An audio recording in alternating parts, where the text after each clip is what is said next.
Shambhu border से दिल्ली कूच करने के लिए किसानों ने पूरी तैयारी कर ली है। रविवार को चंडीगढ़ में प्रेस कॉन्फ्रेंस कर किसान नेताओं ने इसका खुलासा किया। किसान नेता सरवण सिंह पंधेर ने कहा कि 6 दिसंबर को किसान पैदल ही दिल्ली के लिए रवाना होंगे। किसानों का नेतृत्व कर रहे नेता मर्जीवंडों के जत्थों के तौर पर पहली पंक्ति में चलेंगे। उनके पीछे अन्य किसान होंगे। जहां रात होगी किसान वहीं सड़क पर डेरा डालेंगे। सुबह होते ही फिर से दिल्ली की ओर चलना शुरू कर देंगे।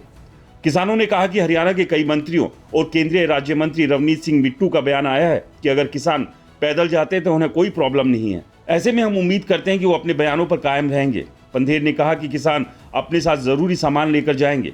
पहला पड़ाव जग्गी सिटी अंबाला में डालेंगे। इसके बाद मोहड़ा मंडी, खानपुर जट्टा के और पीपली किसानों का जत्था पहुंचेगा। सभी किसान रोजाना सुबह 9 से 5 बजे तक चलेंगे।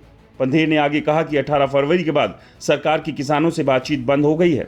बीजेपी प्रवक्ता सिर्फ मीडिया में ही बातचीत करते हैं। असलियत यह है कि खुद पीयूष गोयल ये कह चुके हैं कि वो कॉन्ट्रैक्ट फार्मिंग चाहते हैं, जबकि किसान एमएसपी कानून चाहते हैं। पंधेर ने कहा कि इस समय सदन चल रहा है, देखना है कि कितने लोगों ने किसानों की बातों को सदन में उठाया। हम सिर्फ एमएसपी कानून की बात कर रहे हैं। मीडिया रिपोर्ट्स में कहा जा रहा है कि किसान अपनी लागत भी नहीं निकाल पा रहा है, इसलिए किसान एमएसपी कानून की मांग कर रहा है। किसान नेता जगजीत सिंह डल्लेवाला को हरियाणा पंजाब की खनौरी बॉर्डर से हिरासत में लेने के बाद से किसान अलर्ट पर है। डल्लेवाला की सुरक्षा खुद किसानों ने संभाल ली है। फार्मर फोर्स की तरह करीब 70 किसान मोर्चे के दोनों तरफ तैनात है। डल्लेवाला के पास 4-4 घंटे की शिफ्ट में पहरा दे रहे हैं।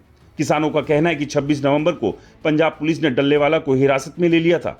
तब उनका वजन करीब 86.80 किलोग्राम था। वहां से आने के बाद उनका वजन 4 किलो घट गया है।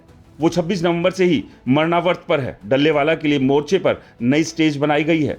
आज से वह वहीं बैठकर अपना मरणावर्त जारी रखेंगे। स्टेज के आसपास भी किसानों की ड्यूटी लगाई गई है। किसान नेताओं का कहना है कि सभी किसान सुरक्षा में हैं। जगदीश सिंह डल्लेवाला के पास अब किसी को भी पहुंचने नहीं दिया जाएगा।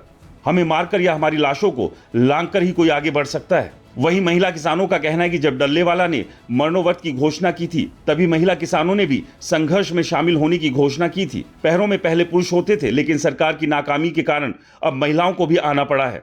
एक दिन पहले शनिवार को किसान मजदूर मोर्चा ने 6 राज्यों के किसान संगठनों के साथ बैठक की थी। बैठक की अध्यक्षता केरल के किसान नेता पीटी जोन और पंजाब के गुरु अमन सिंह मांटन ने की थी। किसानों ने कहा कि डल्लेवाला को हिरासत में लेना आम आदमी पार्टी सरकार के दोहरे चरित्र को उजागर करती है।